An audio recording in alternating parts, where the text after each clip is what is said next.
Hola, bienvenidos a este documental sobre la organización política del Virreinato de la Nueva España. Este documental es un trabajo para la materia de historia. Nosotras somos alumnas de la Escuela Preparatoria de Matehuala, que forma parte de la Universidad Autónoma de San Luis Potosí. Nosotras somos del grupo 13 y nuestros nombres son Mariana Elizabeth Cerrato Alemán, Alexia Guadalupe García Calderón, Ashley Michelle Salinas Martínez y Lida Isabela Ruiz Robles. Espero este documental sea de su agrado y les parezca muy entretenido. La organización política del virreinato tiene una fecha de comienzo del 8 de marzo de 1535, con una autoridad llamada el rey. Este estaba integrado en una persona que ejerce la jefatura de Estado y de gobierno en España y en sus colonias en América y Filipinas. Sus funciones eran ejercer el poder político, proponer y sancionar leyes, además de simbolizar la unidad nacional en el Reino de España. El Real Consejo de Indias estaba integrado por un presidente que se reunía todas las semanas con él para informarle sobre las materias tratadas en el Consejo y por 12 consejeros de Indias especialistas en materia jurídica y temas americanos. Estas funciones de ellos eran asesorar al rey en materia política, gobierno, justicia y hacienda, además de participar en materia religiosa. Virrey estaba integrado en una sola persona que tenía poderes limitados para actuar y decidir sobre cualquier asunto como si fuera el rey. Algunas de sus funciones eran gobernador, capital general, presidente de la Real Audiencia, superintendente de la Real Hacienda de la Nueva España y vicepatrono de la Iglesia. Real Audiencia. Las reales audiencias estaban compuestas por un presidente, que era por lo general un virrey o un gobernador, y por un número variable de gobernadores, jueces, más algunos alcaldes del crimen. Sus funciones eran órganos consultivos de los virreyes y gobernadores en materia de gobierno, justicia y hacienda. Hacían cumplir las reales órdenes y representaban al Consejo de Indias. Corregidores o alcaldes mayores. ¿Cómo estaban integrados? Eran autoridades intermedias que actuaban junto con virreyes, audiencias y cabildos. ¿Cuáles eran sus funciones? Los corregidores eran nombrados por el rey y los alcaldes mayores por el rey para recaudar los tributos e impartir justicia. Cabildos, españoles y de indios. ¿Cómo estaban integrados? Estaban integrados por ciudadanos que poseían propiedades y figuraban en el registro del vecindario. ¿Cuáles eran sus funciones? Se componía de 2 jueces, alcaldes menores, y los consejeros, regidores, que variaban en número de acuerdo al tamaño e importancia de las ciudades. Aspectos importantes del virreinato. Número 1. La sociedad se dividía en varias castas. Más allá de los términos conocidos de criollos, mestizos y mulatos, la colonia española en México contaba con alrededor de 16 tipos diferentes de castas, que eran formas de organización social con la que clasificaba a las personas según su origen. Los nombres de las castas eran ilustrativos y algunos llegaban a ser despectivos. Por ejemplo, salta atrás, tente en el aire, albarazado, jíbaro y no te entiendo.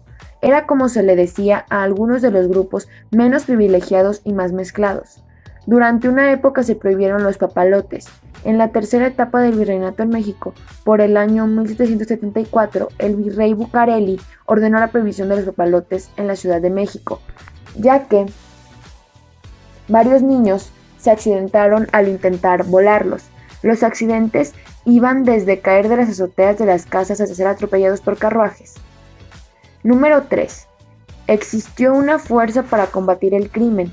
En 1553 llegó un grupo llamado la Santa Hermandad, que se encargaba de atrapar y castigar a todos aquellos que cometieran un crimen. Los castigos iban desde ejecuciones hasta azotes o la condición de nunca volver a usar un caballo. La Nueva España era un centro importante para el comercio de esclavos, debido a una terrible concepción de los españoles en la que a las personas de color se les consideraba seres inferiores. La población de esclavos llegó a ser tan alta que el virrey Luis Velasco Padre envió a Felipe II la siguiente carta: Vuestra Majestad, mandé que no se den tantas licencias para pasar negros, porque hay en esta Nueva España más de 20,000 y van en grande aumento y tantos que podrían ser que pusieron a la tierra en confusión. Existían caminos extensos que comunicaban a las capitanías con las ciudades. En 1630, el viajero que fuese desde Guatemala a la Ciudad de México podía usar un camino de herradura trazado de cierta manera en que hubiese lugares para descansar e ir seguro, ya que eran altamente frecuentados.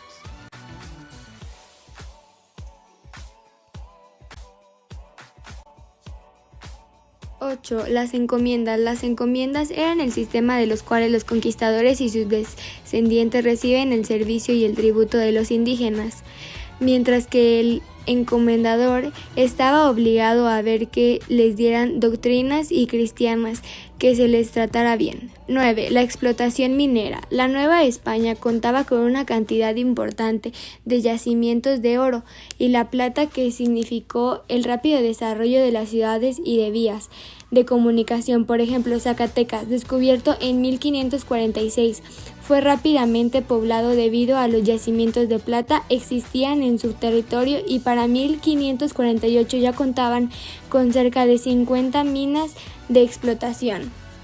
El virreinato. Conclusión política. Un virreinato es una división territorial relativa autónoma de un reino, es decir, un estado monárquico gobernado por un rey o reina. ¿Qué hacían los funcionarios de gobierno del virreinato? El virreinato ejercía el poder por 3 años y dependía del soberano prolongar o no en el cargo. Eran quienes participaban procesivamente de las leyes y tenían la facultad de expedir reglamentos, órdenes, licencias, bandos, mercedes, derechos, etc. El virreinato constituyó la base del poder absoluta. El sistema monárquico español, tanto como Sicilia como en Nueva España, superando el obstáculo de la distancia y de la mala comunicación entre corte española y sus dominios.